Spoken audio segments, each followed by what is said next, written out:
अलग गोट चौधीरो में गवर्नमेंट लोअर सेकेंडरी स्कूल जे हेड मास्टर सीनियर उस्ताद इमदाद लितनियो जी 60 साला जमार ऐं रिटायरमेंट ते स्कूल जे अमली उस्तादनी ऐं शागिर्दनि पारां संदसि माह में शानदार विदाई तक़रीब मुनाकिद करे संदसि तालीमी ख़िदमतनि ऐं वज़ीक़े शानदार भेट पेश कई वई। तक़रीब में तालीम दोस्त माण्हुनि उस्तादनि शागिर्दनि ॻोठणनि अदेबनि दाशरनि वॾे अंग में शिरकत रिटायर थींदड़ उस्ताद के सिंधी सकाफ़त जे टोप ऐं गुलनि जे हारनि जा तहफ़ा पेश करे केस मौसीक़ी जी पग पिणु ॿुधाई वई। तक़रीब में सरदार अल्ताफ़ हसीन तुन्नियूं, प्रोफेसर बहराम खां खोखर, प्रोफेसर नज़ीर अहमद तुन्नियूं, प्रोफेसर सुल्तान अहमद पंहिंवर, यूसी चौधीरो जी चेयरमैन सरदार ज़ादा दानिश खां तुन्नियूं, रफ़ी अहमद जतोई, प्रोफेसर दोस्त मोहम्मद कलूड़ो, उस्ताद ज़ाहिद इल्मंगी, प्रोफेसर नामत अल्लाह जागियाणी, इंजीनियर नसार अहमद सांगी, प्रोफेसर अब्दुल हलीम सोमरो, डॉक्टर ख़दमत अली कंबराणी ऐं प्रोफेसर ज़हूर अहमद तुन्नियूं समेत उस्ताद तंज़ीमनि सफला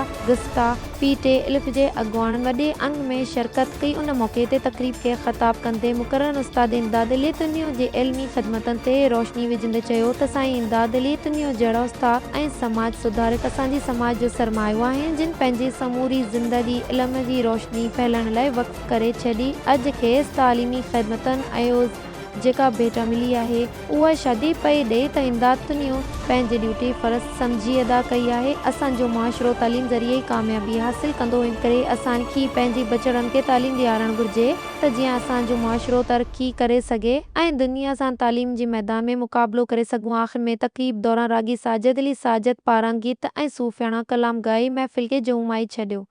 THN News अवाम जे ॾुखनि दर्दनि ऐं मसलनि जे आवाज़ खे उजागर कंदड़ चैनल।